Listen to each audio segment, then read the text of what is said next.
Hello guys, and welcome to this Art of War +1 video. I'm here with Daniel and myself, Nick. Yeah, today we've got an exciting matchup, Chane versus Prism. So this Chane deck is a version of like the combo build that we've been seeing quite a lot on Devastation.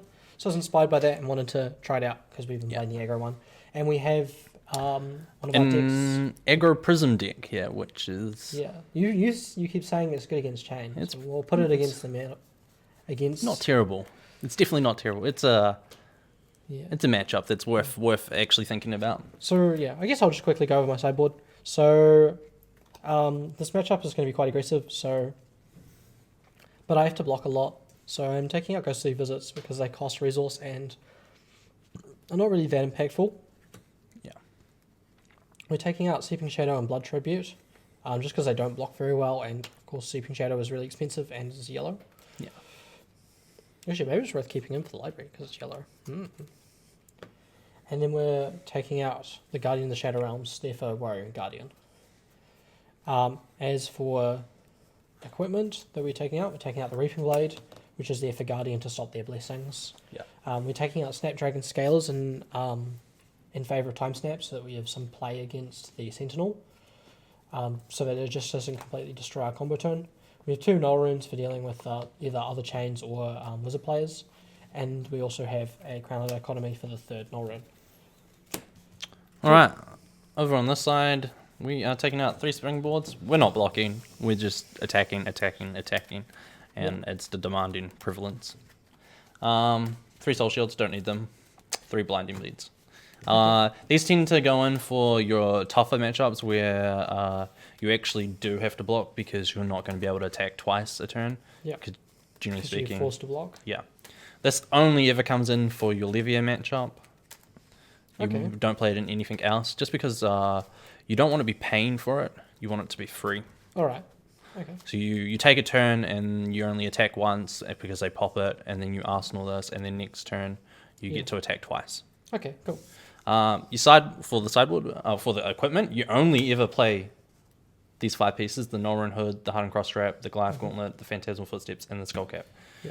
And this only reason these 2 are changing out is because the rune chart damage. I may have to block some later on, or I may get the opportunity with library to be able to afford to block it more regularly. There are some of those Arcane Damage Matters cards in most chain decks. Every other matchup, you would play Skull Cap. Even the Wizard matchup, like these 2 don't matter. Yep.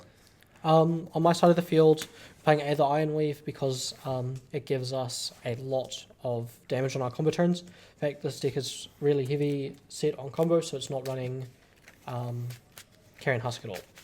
Yeah. Because it dilutes our focus. We're playing Ebb and Fold to help us dig, look for combos and sort out bad hands.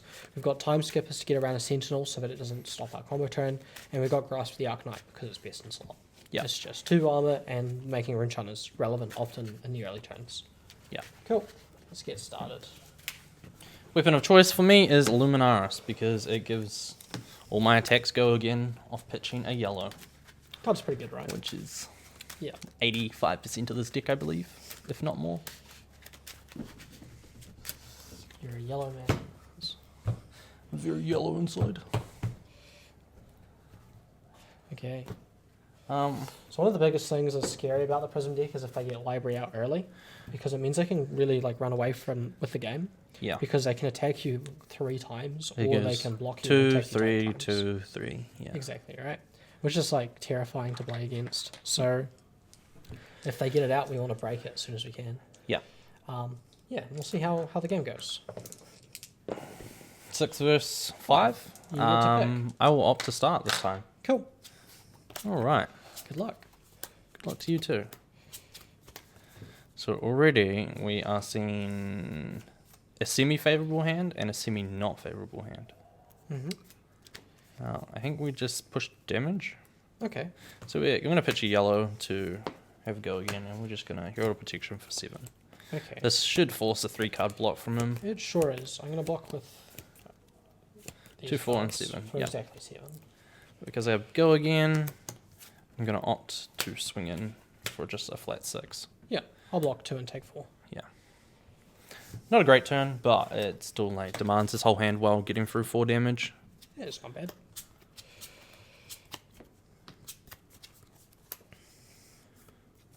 Okay, so Chane first turns usually are pretty bad. And this is not really an exception. Yeah. So we're just going to come in with... Chane's first turn tends to be his slowest turn, Yeah. which is very beneficial for decks that actually have aggro potential. I'm just going to make a Soul Shackle. Yep. Yeah, I'm just going to overpitch and come in for 1. And I just take it and give him an enchant. It was not threatening Yeah, I'll just Arsenal pass. much. Cool. So we're going to go back again, and we're going to go back to our main game plan, which is pushing. Shells damage. Yeah. So we're going to go pitch for 2, to play Heal to Triumph for 7, giving his attacks -1, which means he is not popping it with a Soul Reaping. But I am popping it with a 9th. Not for the Overblade. So drew this on turn 1 and kept it Yeah. in my hand. Phantasmal, I will activate Phantasmal Footsteps, pitching a blue, Okay, you got which a blue. pays for Pretty it. good. Yeah. And then we come in for a Heal to Judgment for 6. Cool. If this card I'm hits, it means he quite- can't. He's not too worried about this quite card. happy to just block you out. Yeah. He shouldn't be too worried about this card because it's so early in the game that he's actually not worried about not being able to play his 1 card. Yep. So I banished 1 card at the start of my turn. So I read Rift Bind. I'm going to tick up my Soul Shackle, and I'm just going to pitch and come in for 1 again. Yeah, we're going to take 1. This is not really Cool. a problem. Oh, sorry, and the 1 Oh, yeah, shot. and Arcane. Yeah. That is it. I just take 1 at the end of my turn. Just leaving my Rift Bind there. Yeah. Because it'll be more valuable later. We're going to pitch for 2 again, and we're going to come in for Warshare Herald for 5. Let's go again. Okay. Here, I think... So he's pitched a Pummel, which is quite interesting. He got a 4-card hand because he could... I mean, Warshare Herald only costs 1, so you can't play on this card. But he could almost certainly pitch Warshare Herald, attack something else, and then pummel that. So... There's kind of telegraphing to me that you've got something else that you want to play. It's quite powerful. You know, be it a library or a second attack. So I think I'm just gonna take 5 here and hope it's not a library. No! Just a Hero Ravages Okay. for 5. I'm just presenting 2 lots of damage and hoping that he does take the Come bait on, on man, the why'd you first do one. that? I would look really good if I called it. It's also better to attack with me with the Herald first, as because I have 1 resource floating for a gonna block. Phantasmal Footsteps, just in case he does want to shot down my turn. I'm just gonna block 5. Yeah, that's fine. So we are having a pretty slow game. We're not really pushing much damage. Yep. I'm not gonna banish all 2 cards. And Okay. I'm just gonna come in.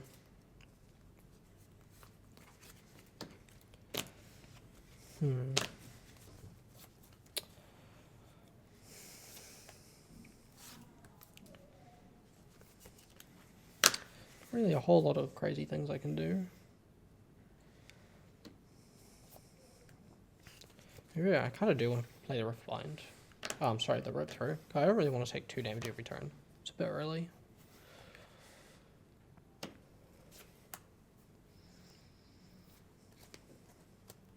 So I think the plan is just to use up my hand and try and threaten as much damage as possible. Use my Soul Shackle. I'm just going to pitch 3 and hit you for 4 and 1. we'll take the 1 Rune Chant and we'll block 3, taking another 1. Yep. I'm just going to pitch 1 again come and in just for come 1. in for 1. And we'll take the 1. Okay. Yeah, I get another Rune Chant. Yeah. So as you'll see, I actually blocked there, which is pretty unusual. I take 1. For this side of the table, this actually telegraphs that I don't have a yellow. So Herald of Protection for 5. Yeah, so this is one of the most important ones to block because The Spectrals just block out just the Rune Chant damage. stop damage, and it's not really ideal. Though I don't have a great cards to block it with. I'm just trying to get 2 card block from him, whether it be 1 from hand or in his armor piece, which is great. I don't have to see that for now. Yeah. Well, 2 cards out of his hand, which means he's probably high in resource and not doing too much to me next turn. But we are having a Okay, very I'm slow just game for gonna this side. block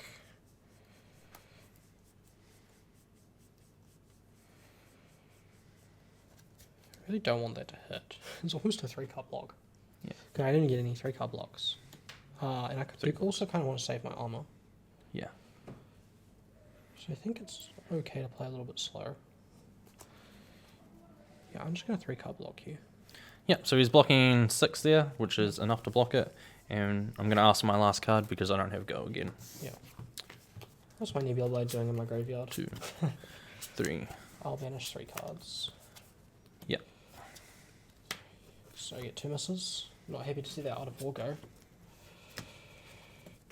And we get 2 less fortunate banishes. I guess we're going to play Shadow Puppetry from Arsenal. Yep. And I'm just going to pitch and come in for 5 with go again and 1. So we're going to take all 6 of that damage. 1, Okay. 2, 3, 4, 5, 6. I'll resolve Shadow Puppetry. Yep. I will not.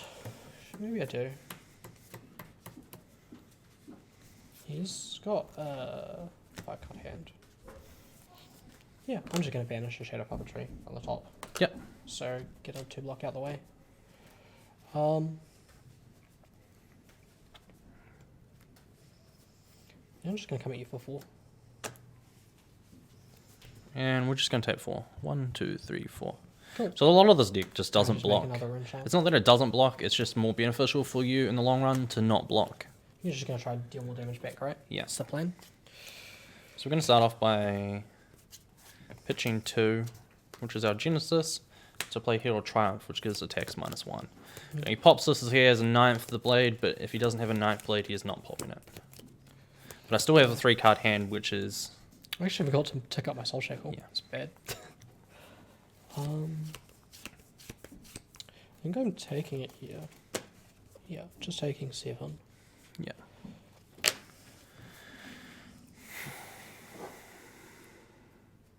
Bit awkward to block you here. Yeah, may I see your banish pile?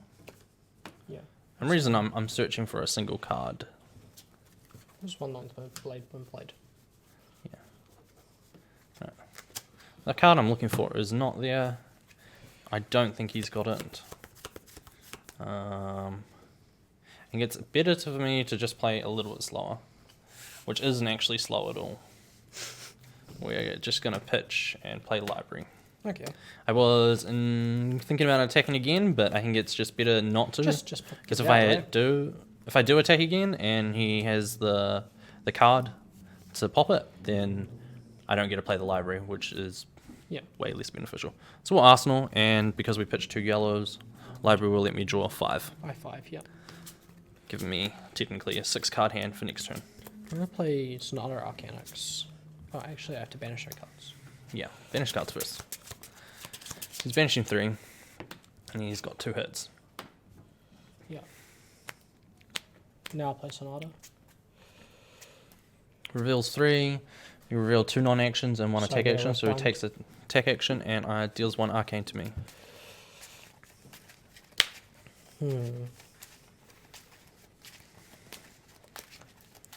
He knows that if he doesn't strip cards from me this turn, he is looking probably at quite a substantial amount of damage next turn, Yeah, I'm in a bit of a pickle. which means he wants to push as much honest. damage as possible this turn. I'm going to tick up Soul Shackle and play Tome of Torment for my hand. Yep. Just draw a card.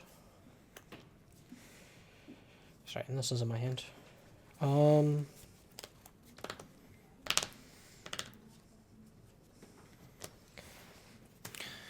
Unfortunately for him, seeing 2 Tome of Torments is not beneficial. It's not too It's not I bad, just it's leave just it. not great to see them together, to be honest. Because it means he gets stuck with not actually being able to play 1. Just going to play Morven Skies. Yep. And then attack you with 1 with Go again and 1 Arcane. And So if we're that just gonna- hits, I create another enchant. We're just going to take 2 and give him a rune chant. Cool. This is fine. This is all measly damage that actually doesn't infect our game plan. So I'm going to play Shadow Puppetry. Yep. Pitch my last card and come in with a Riftbind. for... For 2, 3, 4, 5, 6, 7, and 1. So at this point, we're just taking 7 again. Okay.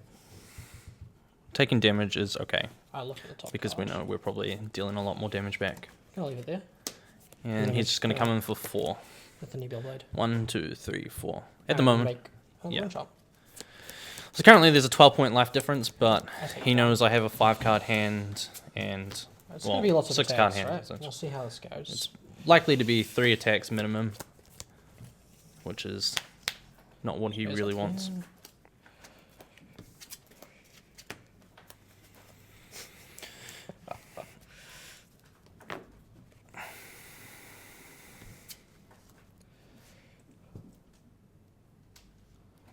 Here we go.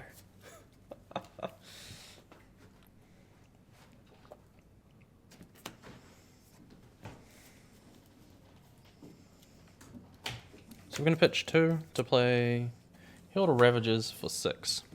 I'll take 7. It's got to go again. Yep. Pitch another 2 to play Hill of Ravages again. Okay, this is a lot of damage. So it doesn't change anything. Just take 8 here. Yeah. I had to kind of commit to the race with my hand. Here we go. Hill to Judgment for 8. 8. So this is a card I was kind of scared about. This is the card that scares him the most because he can't let this one hit. I'm going to play Art of War, Banishing Riftbind, +1, draw 2. Yeah. Oh, okay, I just lose the game. Unfortunately, as you can probably see, he is displaying it to me. Yeah, so As I have 2 well. Art of Wars and I just drew both non-attack actions off the top. Yeah. Yeah, so I had 3 cards that didn't block in my hand. Yeah. And I'm up to 8 block. I have a tome. Sorry, 4, 7 block. That's so sad. I guess we just pitch. I think the idea is we pitch, banish the seeds to using Ebonfold to try and draw an attack action.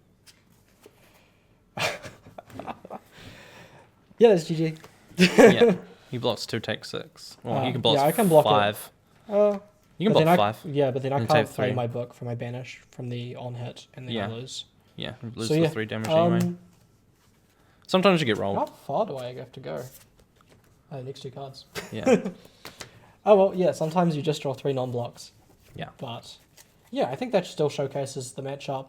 The Prism player just wants to be like super aggressive and roll Yeah. over the chain, and you can see here that it worked. Yeah, I didn't use this card to pitch to pay for the Judgment, is because I needed to keep this just in case any of these 2 popped, and when they don't get popped, you just go in with Yeah. that, and then this is an Arsenal threat. I'm getting to draw 5 cards. So Which I means- actually only have 1 Ninth Blade in the deck. Yeah, I can only fit 1, so Oh. it's only one more card that can pop. Yeah. Which is the Soul Reaping. so my next turn just becomes more aggressive because I have swung from 3 into 3 again. Yeah. But there are some pretty big downsides to playing a deck like this. It just Yeah, doesn't there want is. to block. And it's like if you On-hit effects, like Warrior has a lot of on-hit effects. Not like gains a lot of tempo from hitting. yeah. Or a But- ninja you really struggle with. Yeah, Ninja is a race. So Ninja ends up being a coin flip race who can output the most damage. Because they have some bad turns and they have to block some turns. Yep. But generally speaking, their higher turns actually makes up for that, where you don't block. Yep. Bravo is an interesting one. I think with enough we time. we might play that next. So Yeah. we'll talk about that in a bit. If Yeah. you want to know more, keep watching. Yeah. All right. Well, this has been Data War +1, and this is this episode. And yeah, make sure to like and come subscribe. on, Keep Greg happy, and thanks for watching.